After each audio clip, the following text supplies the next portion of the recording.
Buck knives.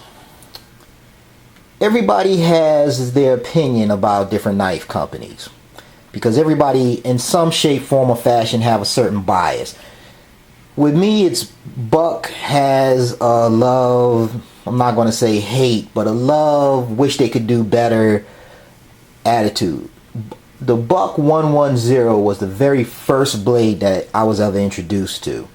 Well, maybe not, but it was the one that whose name I knew by my grandmother many moons ago.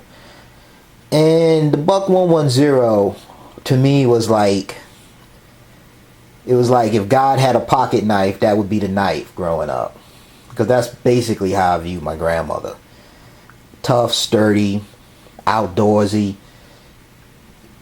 She'd knock a person out if she could. She was strong. And even all the way up into her 90s. So that's how I always thought about Buck. Durable, strong. And Buck has a wide variety of blades you can choose from. Some, like the Buck Ghost Rider, a very heavy blade, but a blade that I actually grew fond of, because when carrying it around, you actually get a kick out of it. And Buck did this one right, especially with the sharpness right out the box. And we're going to talk about that in a minute. The Buck Vantage. Now a huge little separate, almost a separate company. The Buck Vantage, I think they have about 8 or 9 different Buck Vantages for you to choose from. Different size, blade material, pretty much all same design type. Beautiful blade. This one cost me probably around $22.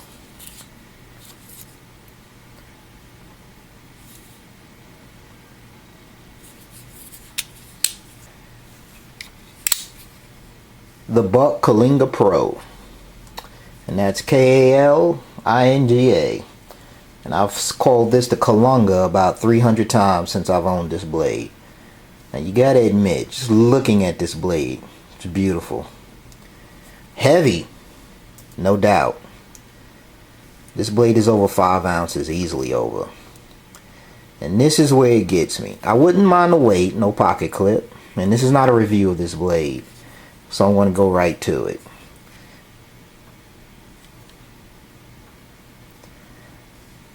Beautiful. And there we go. Buck, with many of their knives, have an extremely thin pocket clip. That's not always bad. If the metal's durable, it'll hold. But as you can see, this one goes so far over with a blade made like this under heavy use. I just don't trust the blade. I've never carried this. Why didn't I return it?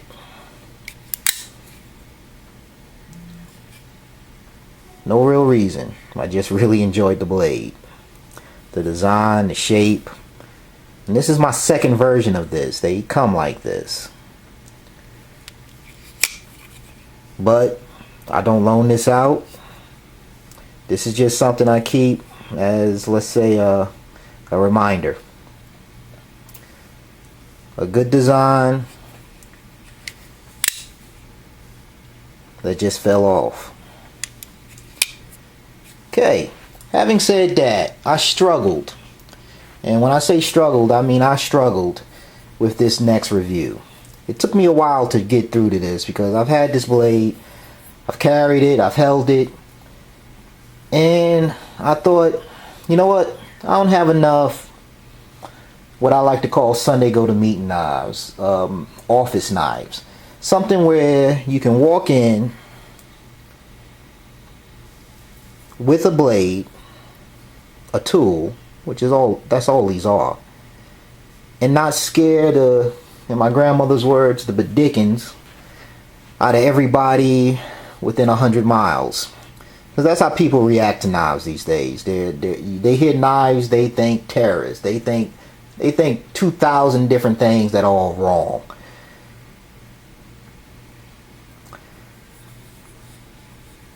This is the Buck Lux Pro. Now Buck came out with 3 in this series, and this is the most expensive. This blade itself is about 70 bucks.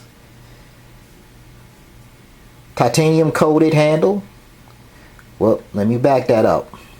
Most of this handle is fiberglass. I'm sorry. Most of this handle is carbon reinforced plastic. What most people just, you know, they call it carbon fiber. This is a carbon fiber handle. Basically, it's a reinforced plastic. Strong, durable, adds to the cost of the blade without a doubt. And as you can see, when you look at it, especially when you look at it online, it's a beautiful blade.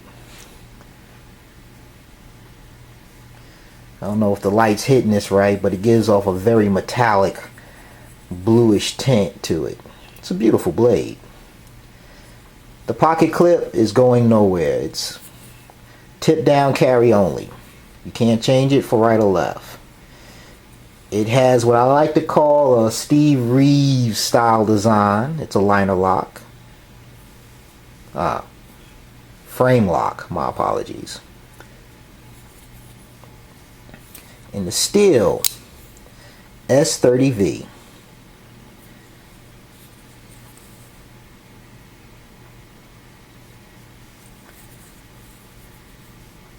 Now this couldn't scare anybody. Or at least you wouldn't think. Depends on whose hands it's in, I guess. But, you know, I looked at this. That thick frame lock. Sits right in there. Beautiful. I found cleaned it unnecessarily too much. Opened and closed it a couple of badillion times. The blade length is a drop point, 2.5 inches. Weight, 3.3 ounces.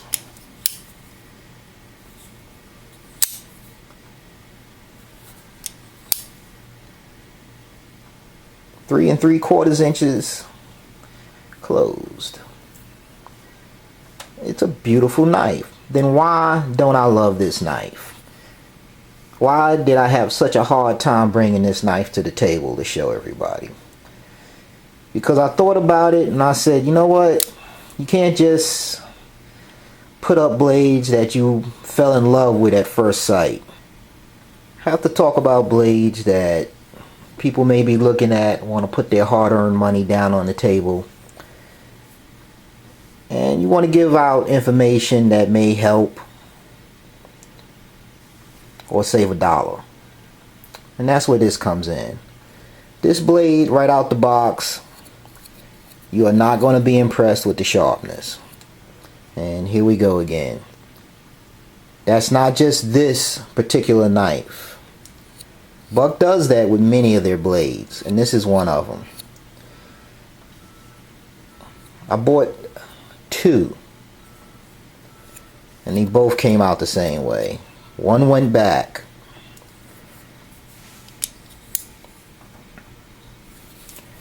Also, if you can see, the titanium coating starts to chip right away. And you will get scratches on the carbon fiber. But still, it doesn't take away the aesthetic beauty of this blade.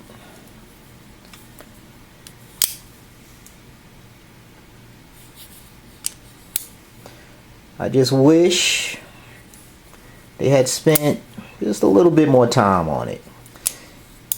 Right out the box it's stiff, but you can make that adjustment.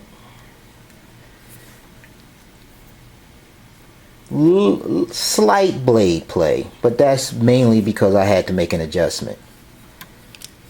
And like I said, this is going to be mainly an office letter opener, an office show offer, or while you're in church, I don't know, Bible page turner. You gotta forgive me, it's been a while since I've been to church.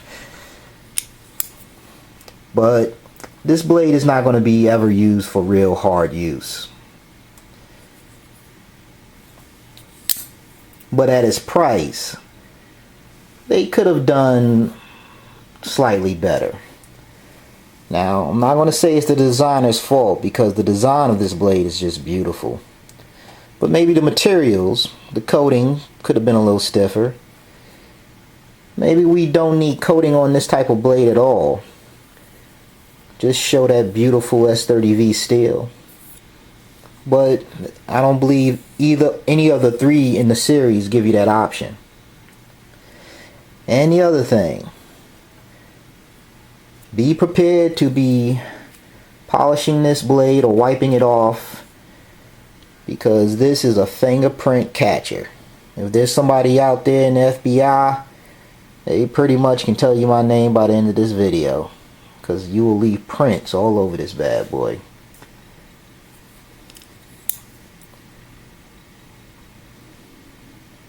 And yet still, I'm not going to give up on this blade.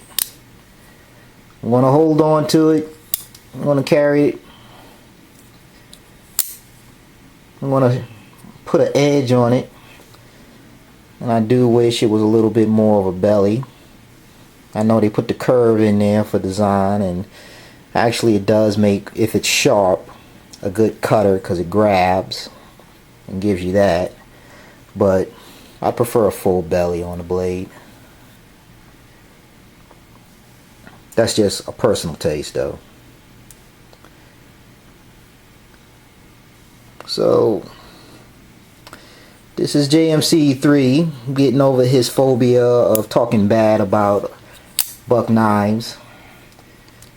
Because in every family, you need to sit back and give a hard truth, and that's one of my hard truth about Buck knives. They have some hits, but like every knife company, they have some misses. And like this one, I wouldn't call this a miss, but they could have spent a little bit more time on it, just to fine tune it. And this could have been a damn near perfect knife. So the Buck Lux Pro. Carbon fiber handles, titanium coating. I'm going to let you decide. I'm not going to give it a hit or a miss. This is JMC3. Oh, before I end this, this is JMC3 with his Captains of Crush number 4 gripper. From what I've been told, there's only 4 people on Earth, well, maybe 5 now, that have been able to close this. And no, I'm not going to try this. I made it up to number 2. I'm working on number 3. I just thought I'd put this out here in case my older brother ever sees this video, because he's always been giving me flack about how strong his grip is. Let's see you close that one, big bro. This is JMC3.